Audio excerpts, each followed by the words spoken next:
36장 1절로 7절까지 인자야 너는 이스라엘 산들에게 예언하여 이르기를 이스라엘 산들아 여호와의 말씀을 들으라. 주 여호와께서 이같이 말씀하시기를 원수들이 내게 대하여 말하기를 아하 옛적 높은 곳이 우리의 기업이 되었도다 하였느니라. 그러므로 너는 예언하여 이르기를 주 여호와께서 이같이 말씀하시기를 그들이 너희를 황폐하게 하고 너희 사방을 삼켜 너희가 남은 이방인의 기업이 되게 하여 사람의 말거리와 백성의 비방거리가 되게 하였도다. 그러므로 이스라엘 산들아 주 여호와의 말씀을 들을지어다. 산들과 맷뿌리들과 시내들과 골짜기들과 황폐한 사막들과 사방에 남아있는 이방인의 노략거리와 조롱거리가 된 버린 성읍들에게 주 여호와께서 이같이 말씀하셨느니라.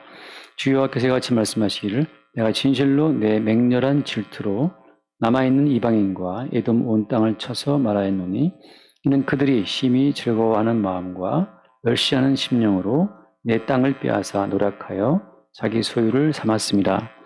그러므로 너는 이스라엘 땅에 대하여 예언하되 그 산들과 맷뿌리들과 시내들과 골짜기들에 관하여 이르기를 주 여호와께서 이같이 말씀하시기를 내가 내 질투와 내 분노로 말하였나니 이는 너희가 이방의 수치를 당하였습니다.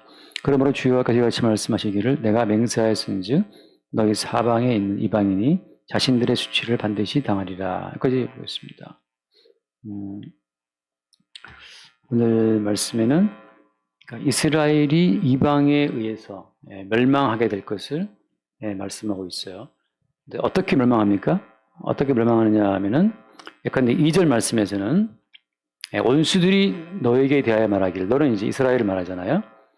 이스라엘 산들 그러니까 원수들이 이스라엘 산들 너에게 대하여 말하기를 아 옛적 높은 곳이 우리의 기업이 되었다 이렇게 하잖아요. 이제 원수들이 그 이스라엘의 그 모든 기업들을 자기들이 다 취하게 됐다는 것을 말하고 있는 겁니다. 3절 말씀에 또 여호와께서 같이 말씀하시기를 그들이 너희를 황폐하게 하고 너희 사방을 삼켜 너희가 남은 이방인의 기업이 되게 하여 그러니까 이스라엘 자체가 이방인의 기업이 됐다는 말이잖아요. 그러니까 내 회사를 이방인이 먹었어. 딴 사람이. 그런 것처럼 지금 회사를 빼앗겼다. 기업을 빼앗겼다. 토지와 땅을 빼앗겼다. 이방인에게 그 말하고 있는 겁니다. 이방인의 기업이 되게 하고 그다음에 사람의 말거리가 되게 했다. 야, 그 사람 망했단다. 그 사람 부도났대. 이렇게 이제 하는 이스라엘이 망했대. 하나님의 백성이라고 자부하던 그들이 망해서 이방인들의 기업이 됐단다. 이렇게 하는 말들, 그런 말거리. 그 다음에 백성의 비방거리 되게 있다. 백성들이 비방한다는 거죠. 이렇게 이스라엘 멸망에 대해서 그런 말을 하고 있는 겁니다. 그 다음에 4절 말씀 보니까 자 그러므로 여호와의 말씀을 들어라. 산들과 맷뿌리들과 시들과 별자리들과 황폐한 사막들과 사방에 남아있는 이방인의 노략거리와 조롱거리가 된 버린 성읍들에게 그러니까 이스라엘을 두고 하는 이야기입니다. 이스라엘에게 노략거리가 되고 조롱거리가 됐다고 하는 거죠. 그러니까 바벨론에 의해서 한번 무너지니까 이제는 바벨론 제국이 한번 쓸고 지나가니까 바벨론 제국이 성전 허물고 예루살렘 다 허물은 다음에 똑똑한 사람들 다 잡아갔잖아요. 남아있는 사람들은 정말 그야말로 이스라엘 나라를 재현할 수 없도록 미련하고 배운 사람 남아있었는데 그러다 보니까는 에돔이 와서 쓸어먹고 모압이 와서 쓸어먹고 사마리아가 쓸어먹고 그냥 이제는 정말 노략거리가 되고 조롱거리가 됐던 그 성읍을 지금 두고 하는 이야기입니다. 한때 잘 나가던 이스라엘이 이렇게 무너진 거예요. 자, 그래서 그 뒤에 말씀, 5절에 봅시다. 주 여호와께서 같이 말씀하시기를 내가 진실로 내 맹렬한 질투로 남아있는 이방인과 에돔 온 땅을 쳐서 말하였노니 이는 그들이 심히 즐거워하는 마음과 멸시하는 심령으로 내 땅을 빼앗아 노력하여 자기 소유를 삼았습니다. 자, 여기서 또 참 이게 여기서 이제 사람들이 이해를 못하는 것이 뭐냐면 지금 여호와께서 어때요? 맹렬한 질투라고 한다. 질투. 다시 말해서 지금 여호와 하나님은 이스라엘을 여전히 어때요? 여전히 사랑하고 있는 거죠. 그러니까 내가 사랑하는 이스라엘을 향해서 지금 주께서 질투하시는 겁니다. 그래서 너희들이 이방인과 에돔 땅들아, 이방인과 에돔 이놈들아, 너희들이 지금 즐거워하는 마음, 멸시하는 심령으로 내 땅을 뺏었다라고 하는 거죠. 그러니까 이방인들과 에돔 사람들이 이스라엘의 멸망을 즐거워하면서 참 꽃이다, 잘 망했다 하면서 이스라엘 땅 남아있는 땅들을 다 빼앗고도록 하고 있으니까 거기에 대해서 하나님께서 어떻게 질투한다고 말씀하시는 거죠. 그래서 우리가 생각할 때 아니 그렇게 이스라엘이 아깝고 이스라엘 사랑하실 것 같으면 왜 망하겠습니까? 이거잖아요. 이게 지금 늘 나오는 문제입니다. 그렇게 여호와께서 이스라엘을 사랑을 하셨다며 그렇게 질투하신다면서 근데 왜 망하겠어? 왜 바벨론 군대 왜 안 막아줬어? 다 끌려가게 만들고 바벨론 1차 침공, 2차, 3차 침공 해가지고 다 끌어가고 성전에 있었던 모든 보물 다 바벨론으로 실어가 버리고 남아있는 건 찌끄러기인데 그나마도 또 이방인들이 에돔에 와서 다 뺏어갔단 말이죠. 이렇게 완전히 철저하게 노락거리가 되게 한 것은 여호와 아니냐. 여호와는 왜 이렇게 자기 백성을 망하겠단 말이냐. 그렇게 이제 말하는 거죠. 그래서 오늘 이야기 그것도 마저 봅시다. 그래서 6절 말씀 여러분은 너는 이스라엘 땅에 대하여 예언하되 그 산들과 맷뿌리들과 시내들 골짜기들에 관하여 이르기를 주님 말씀 어떤 말씀하셨습니까? 내가 내 질투와 내 분노로 말하였나니 이는 너희가 이방의 수치를 당했기 때문이다. 자기 백성을 이 노락거리가 되도록 방치하신 분, 허락하신 분은 주님인데 막상 노락거리가 되고 수치를 당하니까 또 지금 또 질투하시고 분노하신대요. 이방에 대해서. 7절 맞아 봅시다. 7절. 그러므로 주 여호와께서 이같이 말씀하시기를 내가 맹세하신즉 너희 사방에 이방인이 자신의 수치를 당하리라 반드시. 다시 이제 이스라엘을 조롱하고 노력하고 있는 그 떨거지들이잖아요. 바벨론 제국 말고 떨거지들, 그 모압 땅에 있는 사람들, 에돔 땅에 있는 사람들, 이방인들 그들을 주님께서 다 또 한번 친다고 말씀하고 있는 거예요. 그래서 오늘 이제 치는 채시는 건데 왜 하나님이 자기 백성을 이렇게 다 망하게 한 다음에 뒤늦게 나타나서 뭐 내가 질투한다, 너도 가만둘 거야 이 이방인들아 하고 이렇게 화내봐 뭐하냐면 지금 자기 백성은 이미 다 망하고 다 끌려갔는데 그래서 사람들이 이렇게 하나님이 하시는 그 이유를 모르겠다는 거죠. 그래서 우리가 생각할 때 이스라엘 민족이 참 독특한 어떤 위치를 차지하고 있다는 사실을 먼저 한번 정리를 해야 됩니다. 잠깐 말씀 볼게요. 신명기 잠깐만 신명기 33장 신명기 33장을 잠깐 보겠습니다. 29절 말씀 33장 29절 이스라엘이여 같이 볼까요? 너는 행복한 사람이로다. 여호와의 구원을 너같이 얻은 백성이 누구냐? 그는 너를 돕는 방패시요 내 영광의 칼이시로다. 내 대적이 내게 복종하려니 내가 그들의 높은 곳을 밟으리로다. 여기서 참 예언된 것이 뭐냐면 이스라엘 너는 참 행복한 사람이다. 너같이 그렇게 큰 구원을 입은 민족이 없어. 주님이 너를 돕는 방패시고 네 영광의 칼이야. 이렇게 아무 아름다운 약속을 이렇게 사랑의 어떤 미래를 다 이야기했단 말이죠. 그래서 이스라엘이라는 그 어떤 위치는 이렇게 하나님의 구원과 사랑을 입은 복된 민족이라고 하는 것으로 이스라엘 성경에 아주 딱 확정되어 있는 겁니다. 자, 이스라엘이라고 하는 그 독특한 위치는 하나님의 사랑의 대상이에요. 단지 지금 어떤 겁니까? 단지 혈통적 이스라엘을 말함이 아니라는 사실이 나중에 드러나죠, 이제. 혈통적 이스라엘이 아니고 주님께서 이제 혈통적 이스라엘을 찍고 그 속에서 영적 이스라엘을 끄집어낼 때 그걸 두고 하신 말씀입니다. 아브라함을 찍고 아브라함을 끄집어내시지 야곱을 깨뜨리고 이스라엘을 끄집어내시는 것처럼 지금 혈통적 이스라엘을 깨뜨려서 그 속에서 영적 이스라엘을 끄집어내시는 과정 가운데서 주어진 약속이에요. 이걸 이제 이스라엘이 오해했던 거죠.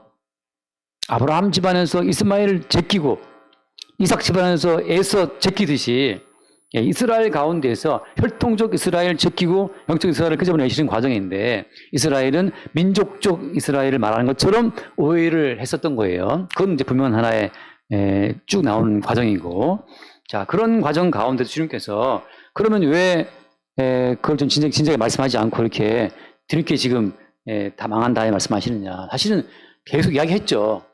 계속 이야기를 해왔으나 어때요? 그들이 뭘 더 믿었던 겁니까?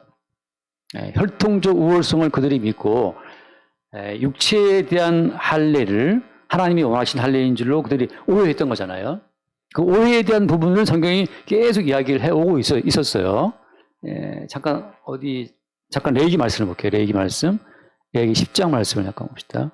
레위기 10장 1절부터 보면 우리가 유명한 사건이기 때문에 1절 아론의 아들 나답과 아비후가 각기 향로를 가져다가 여호와께서 명령하시지 아니하신 다른 불을 담아 여호와 앞에 부장하였더니 불이 여호와 앞에서 나와 그들을 삼키매 그들이 여호와 앞에서 죽은지라. 자, 요 죽음에 대한 해석을 주님 어떻게 하고 있냐면 3절 말씀 봐요, 같이. 모세가 아론에게 이르되 이는 여호와의 말씀이라 이르시기를 나는 나를 가까이 하는 자 중에서 내 거룩함을 나타내겠고 온 백성 앞에서 내 영광을 나타내리라 하셨느니라. 아론이 잠잠하니. 자, 여기서 나는 나를 가까이 하는 자 중에서 내 거룩함을 어떻게 한다? 나타내겠구라고 하잖아요. 이스라엘이 택함받았다는 그 의미는 무엇이냐 하면 주님의 거룩함을 나타내는 용도예요. 얼마나 주님이 거룩하신 분이냐? 다른 불을 들이면 죽어 이거거든요. 이스라엘 민족은 그래서 생성될 때부터 사실은 주님의 거룩함을 나타내는 목적이기 때문에 주님의 거룩하심을 나타내는 목적으로 늘 죽는 그 죽음 속으로 들어가는 용도로 이스라엘이 택함을 입은 거예요. 바꿔 말하면 이건 다른 말로 말하면 어떤 거냐면, 다른 말로 말하면, 이제 할례인데, 할례. 주님은 자기의 살아있음을 나타내고 드러내기 위해서 이스라엘을 부르신 거예요. 다시 한번, 얼른 말씀 봐요. 마태복음 16장 말씀.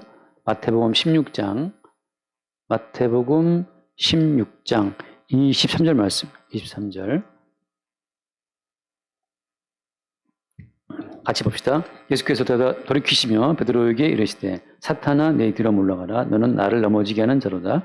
내가 하나님의 일을 생각하지 아니하고 도리어 사람의 일을 생각하노다 하시고, 예수님께 사탄아 물러가라 이런 책망을 들은 유일한 사람이 베드로입니다. 베드로는 누구냐? 예수님의 최근접, 가장 가까이서 예수를 섬겼던 사람인데, 이 베드로에게 주님께서 하신 말씀이 사탄아 물러가라였어요. 자, 주님께서는 주님을 가까이 하는 자 중, 주님이 가까이 하는 자를 통해서 주님의 엄유하심과 엄정하심과 주의 거룩하심을 나타내고 증거한다고 하는 거죠. 이스라엘 민족은 하나님을 모시는 민족이기 때문에 하나님을 모시다가 보니까 죽는 거예요. 왜? 하나님의 거룩하심을 감당할 수가 없는 거죠. 첫째 아들, 둘째 아들, 그 귀하디 귀한 그 나답과 아비후가 다른 불을 들이다가 여호와의 불에 죽임 당할 줄은 아론도 몰랐어요. 야, 하나님 섬기는 게 이것이 장난이 아니구나, 이게. 하나님의 거룩하심이 내게 닥쳐올 때 나는 하나님 보시기에 죽어마땅한 자가 많네라고 하는 거, 하나님 앞에, 그분의 거룩하심 앞에 죽어마땅한 자가 맞다는 사실을 매일매일 책망받고 훈계받고 들키는 자들이, 그 사람들이 주님을 가까이 하는 영적 이스라엘이라고 하는 거예요. 12사도 가운데 흔히 말하는 수제자, 마지막에 주님이 사랑하냐 물어보시고 양을 먹이라고 사명을 맡겨주신 그 베드로에게 주님이 하신 말씀이 사탄아 물러가라 했단 말이죠. 가장 가까운 자에게 주님의 책망이 따라오는 거예요. 왜? 주님은 거룩하신 분이고 거룩하신 분과 동행하다 보니까 조금만 어질러지면 탁탁 주의 책망이 날아오는 겁니다. 조금만 더러워도 주님께 그 더러움을 용납하지 않고 주님의 거룩한 불을 떨어뜨려서 그걸 태워버리는 거예요. 용납할 수 없어요. 그래서 주님과 함께 동행하는 자는 누구냐?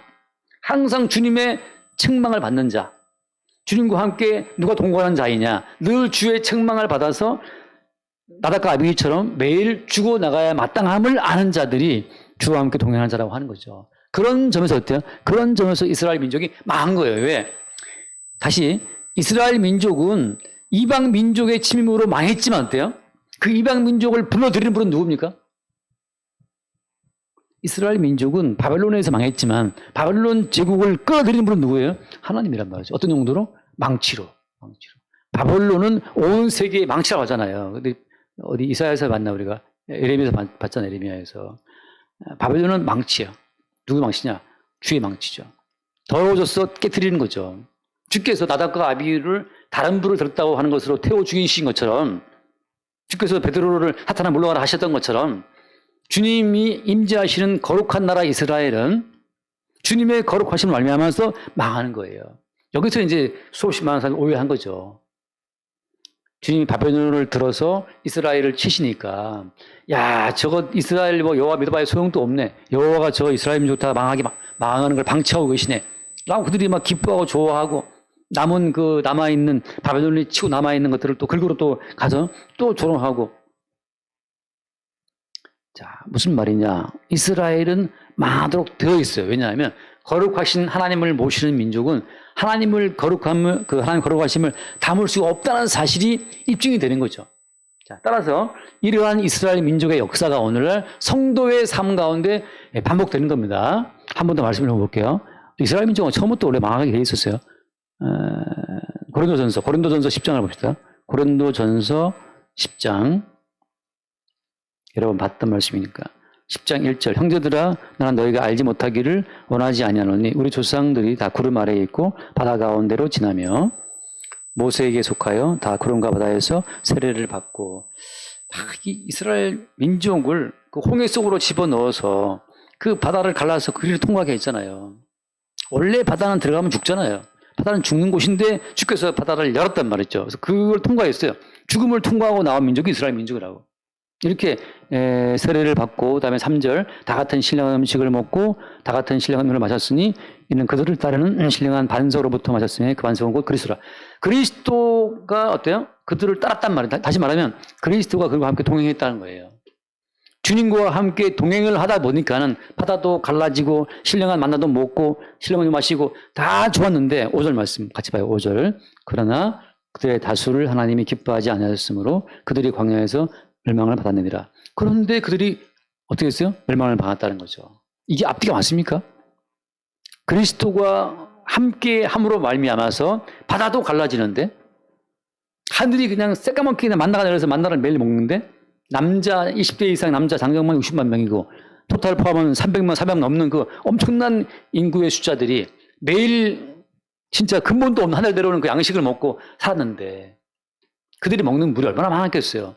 먹어야지, 마셔야지, 씻어야지. 근데 그들이 먹고 마시는 그 모든 물이 매일 반석에서 나왔다는 거죠. 되게 신기하더라고요. 저는 오늘날 유튜브에서 이 돌인데 이 돌을 탁 깨니까 돌에서 물이 콸콸 나와. 그러니까 이게 물을 먹으면 돌이 있더라고요. 물을 먹으면 이 바위돌이. 그래서 그거 좀 신기하다. 챗GPT 물어봤어요. 어떻게 바위 속에 물이 이렇게 들어갈 수 있느냐. 근데 뭐 여러 가지 뭐 이렇게 활동으로 말미암아서 들어갔다 뭐 하는데 아무튼 그 엄청난 인구가 먹고 마시는 씻는 그 모든 물이 나왔다는 거죠. 그래서 어마어마한 기적을 경험했는데 그런데 그렇게 엄청난 기적을 경험한 그 이스라엘 민족의 결론은 뭐예요? 그러나 하나님이 그들을 기뻐하지 않았기 때문에 그들이 망했다. 이게 결론이에요. 망했다. 왜 망했느냐? 하나님은 거룩하시고 이스라엘은 거룩하지 않거든요. 하나님의 거룩하심을 담을 수가 없어요. 제 아내가 집에 와서 이게 머리카락 더럽네 이거. 딱 보이죠. 그러니까 이 어떤 아내의 기준 자체를 이 집구석이 만족을 못 시키다 보니까 늘 진노가 떨어지는 거죠. 그 집구석에. 이거 머리카락 뭐냐 이런 것처럼 하나님의 거룩하심이 이스라엘에 담기니까 하나님의 거룩하심을 이스라엘에 담을 수가 없어요. 결론은 그들이 멸망을 받았다 이거예요. 자, 무슨 말을 하고 싶은 거냐 하면 지금 우리가 이스라엘 민족의 망함을 보고 하나님이 살아계신다면서 근데 왜 이스라엘 민족을 망하게 했습니까? 지켜주고 보호해줘야죠. 그게 네 생각이라는 거죠. 그게 우리 생각이라는 거예요. 오늘 또 많은 성도 기독교인들이 하나님 함께 하시면 잘 살게 하시겠지. 하나님 함께 하시면 우리 부자되게 하시겠지. 아니에요.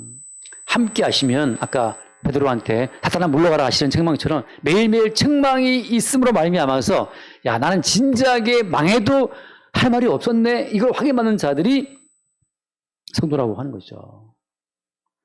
매일 망해도 마땅하고 죽어도 마땅하고 돈도 잃어먹어도 마땅하고 사업은 망해도 마땅한데 내가 오늘 살고 있는 가치 있는 것은 무엇 때문이냐.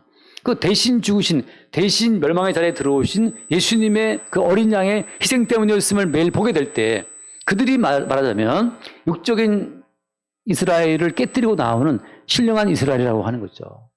지금 주님께서는 그 신령한 이스라엘을 두고 말씀을 펼쳐 가시는 거예요. 육적 이스라엘이 박살 깨지고 나와서 포로 끌려간 상태에서 어때요? 우리의 본래의 자리는 이것처럼 망하는 자리였구나를 알게 된 사람들이 누구냐? 포로 끌려갔던 이스라엘 백성이라고 하는 거죠. 한 번 더 이거 찾아봐요. 선자매 얼른. 요한복음 16장 말씀. 요한복음 16장 8절. 여러 번 봤던 말씀이긴 하지만 요한복음 16장 8절. 그가 와서 죄에 대하여 의에 대하여 심판에 대하여 세상을 책망하시리라. 자, 보혜사가 와서 너 죄인 맞잖아. 네 속에 이런 죄가 올라오고 있다. 네 속에 미워하는 자는 이미 살인을 했다. 음욕 품자는 이미 간음을 했다. 이렇게 늘 죄에 대해 책망하시는. 근데 어때요? 죄라고 하는 것은 이러한 죄는 사실 아무것도 아니고 정말 죄 중에 죄는 뭐냐? 9절 말씀인데 9절에 죄에 되어라 함은 그들이 나를 믿지 아니하며. 마지막에 죄라는 것은 무엇이냐? 내가 간음했습니다. 내가 사람을 죽였습니다. 내가 누구를 미워했습니다. 그건 죄도 아니고, 죄도 아니긴 아니지만, 죄가 아닌 건 아니지만, 그거 자체는 어때요? 하나님께서 지금 말씀하시는 죄가 아니에요. 그것은 모든 타락하고 범죄한 인간들의 그냥 자연스러운 본능이에요, 그것이. 그래서 주님이 오셔갖고, 우리의 모든 죄짐을 죽으신 건데, 여기서 말하는 죄는 뭡니까? 십자가 사건 이후에 예수님이 부활 승천하신 이후에 보혜사가 오시면 그때부터는 죄에 대한 개념과 정의가 달라지는 거예요. 왜?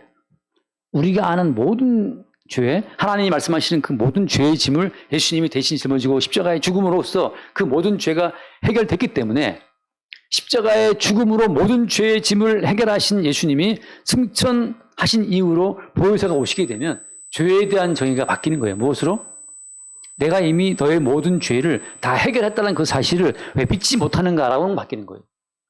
죄에 대하면 나를 믿지 아니하며. 그러니까 이제는 죄에 대한 정의가 바뀐 거죠. 무엇으로? 예수님이 다 이루신 것, 예수님이 다 속죄하신 것을 믿지 않으면 그게 죄가 되는 거죠. 마지막 최후의 모든 심판이라고 하는 것은 어린 양 예수의 이름으로 심판이 전개되는데 왜 그러냐면 어린 양 예수님의 십자가의 죽으심을 은총으로 우리 모두가 지금 먹고 있고 마시고 있고 움직이기 때문에 그렇습니다. 그래서 오늘 이야기의 어떤 그 핵심은 뭐냐 하면 하나님께서 혈통적 이스라엘을 지금 깨뜨리시는 과정이라고 하는 거죠. 하나님께서 우리를 때로 아프게 하고 망하게 하고 사업도 벌리면 안 되게 하고 그러니까 이방인들이 비웃고 멸시하고 한다 하더라도 그것은 뭐 때문이에요? 우리의 육적인 자아가 깨지지 않으면 주님의 피로 인해 세워지는 새로운 현실이 구성이 안 돼요. 자, 다시 한번 말씀드릴게요. 이런 거죠. 항상 우리는 우리만의 상상의 현실을 우리는 갖고 있거든요. 우리가 생각하는 현실은 뭐가 잘 되고 형통하고 이런 걸 갖고 있는데 주님께서는 그 현실을 깨뜨리고 내가 전에 너를 창조하고 내가 너를 세울 때에는 너를 통해서 나 예수를 증거하기 위함이야.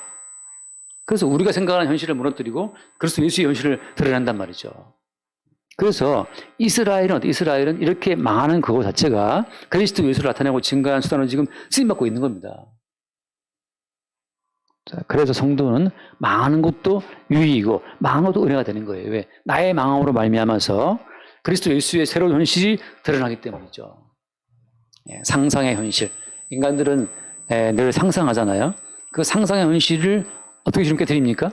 그 소리를 딱 들어가 광야에 집어 넣어놓으면 그때 인간이 상상하는 현실은 날아가 버리고 상상의 현실은 날아가 버리고 오직 예수님께서 하루하루 먹이시는 그 만나와 그 반석의 생수로 살고 있는 진짜 현실 속에 들어가는 거예요. 광야에서.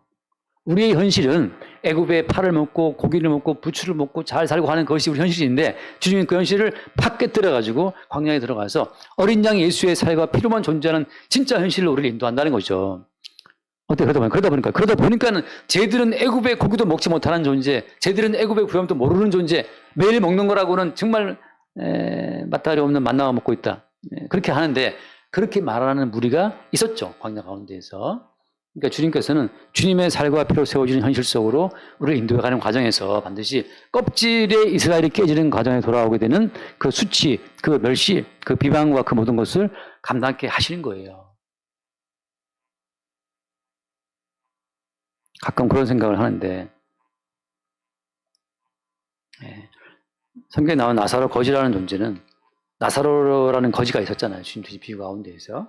그 나사로 거지를 감싸고 있었던 세상에 잘 먹고 잘 살고 성공하고 명예도 얻고 하는 그런 모든 육적 이스라엘의 껍질을 주님이 다 박살 깨뜨리고 나서 이방인들이 비방하고 멸시하는 완전히 거지가 됐단 말이죠. 그리고 껍질이 다 깨지고 쏙 빠져나온 그 알맹이가 바로 천국에 들어가는 나사로 거지의 모습이라고 하는 거죠. 남들이 볼 때는 저 개들이 선대를 앓고 있네, 빌어먹고 있네. 그 빌어먹고 있는 그 자체가 어때요? 그 자체가 어린 양 예수의 살과 피로 존재하는 엑기스일 수 있다는 거예요. 비유로 보자면.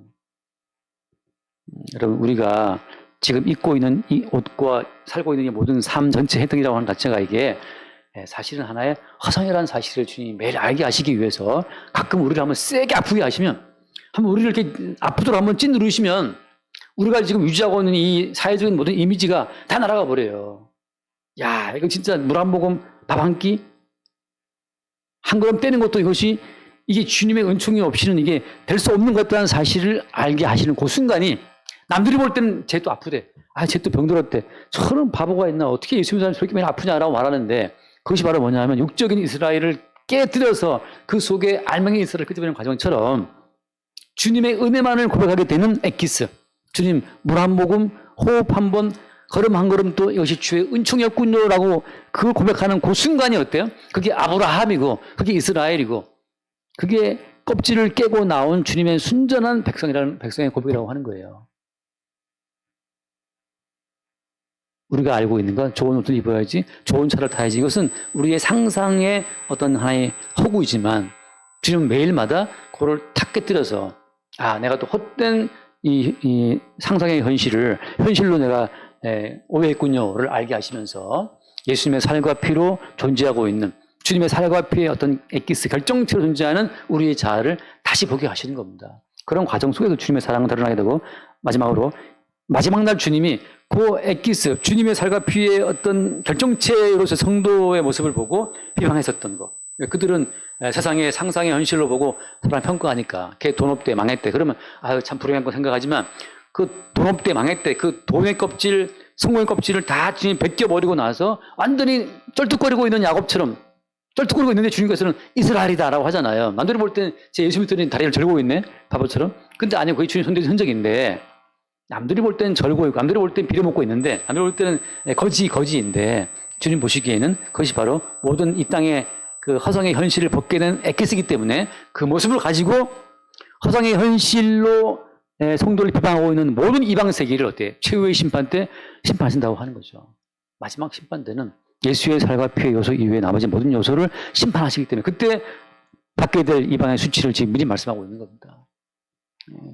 성도의 삶은 이 땅에서 매일 깨지고 벗겨지면서 주님의 살과 피로만 빚어진 결정체로서의 그 모습으로 드러나게 되고 그런 과정을 통해서 주님은 세상을 정죄하고 심판하시는 작업을 함께 지금 벌이고 있는 거예요. 그렇게 주님께서는 망한 이스라엘을 통해서 역으로 지금 그 에돔과 주변의 모든 이방인 세계를 정죄할 거리를 딱 잡으신 겁니다. 이들은 이제 죽었다라고 하는 거죠. 그렇게 우리의 모든 삶이 주님의 심판의 어떤 그 근거로 사용되고 있고 주님의 살과 피의 어떤 결정체로 우리의 삶이 비춰지고 있다는 그 사실이 우리에게 새로운 소망 될 수 있기를 바랍니다. 기도하겠습니다. 주님 감사합니다. 자기 백성을 완전히 멸망시킴으로 말미암아 세상과 함께 추구했던 더러운 껍질을 벗겨내시고 주님의 은총이 없이는 한 걸음도 한 모금도 한 입도 먹고 마시고 밀릴 수 없는 은혜의 결정체로만 남게 하시는 그 주의 은총을 다시금 우리가 바라봅니다. 주님 우리의 모든 삶을 통해서 날마다 껍질을 벗기시고 할례를 행하시고 우리 안에 주의 살과 피의 결정체만 나타내고 증거될 수 있도록 그리하여 우리의 삶을 통해 주님만 나타내고 증거될 수 있도록 인도하여 주옵소서. 우리 주 예수를 기도드립니다. 아멘.